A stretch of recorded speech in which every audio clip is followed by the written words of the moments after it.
നമുക്ക് അല്ലാഹുവിൽ വിശ്വാസമുണ്ട്, പ്രവാചകന്മാരിൽ വിശ്വാസമുണ്ട്, മലക്കുകളെ വിശ്വാസമുണ്ട്, ഖുർആനിൽ വിശ്വാസമുണ്ട്, അന്ത്യദിനത്തിൽ വിശ്വാസമുണ്ട്. ആറാമത്തെ കാര്യത്തിലാണ് വിശ്വാസമില്ലാത്തത്. ആറാമത്തെ കാര്യം എന്താ?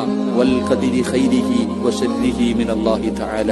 നന്മയും തിന്മയും അല്ലാഹുവിന്റെ ഭാഗത്ത് നിന്ന്, ദുഃഖവും സന്തോഷവും അല്ലാഹുവിന്റെ ഭാഗത്ത് നിന്നാണ് വരുന്നത് എന്ന് നീ വിശ്വസിക്കണം. എങ്കിലേ നിന്റെ വിശ്വാസം പൂർണ്ണമാകൂ. അല്ലാഹു നമുക്ക് ഈമാൻ നൽകുമാറാകട്ടെ.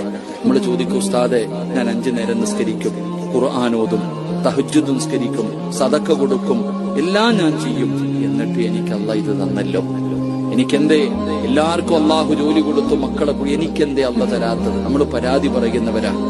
നമ്മുടെ ജീവിതത്തിലേക്ക് എന്റെ പ്രിയപ്പെട്ടവരെ എന്തെങ്കിലും ഒരു പരീക്ഷണം വരുമ്പോ നമ്മുടെ ഈമാൻ അങ്ങ് നഷ്ടപ്പെട്ടു പോകുന്നൊരവസ്ഥ. എന്റെ പ്രിയപ്പെട്ടവരെ എന്ത് തന്നാലും അത് അല്ലാഹുവിന്റെ തീരുമാനം, അത് പടച്ച റബ്ബിന്റെ തീരുമാനം. അൽഹംദുലില്ലാഹ് പറയാൻ കഴിയണം. അല്ലാഹു ഈമാൻ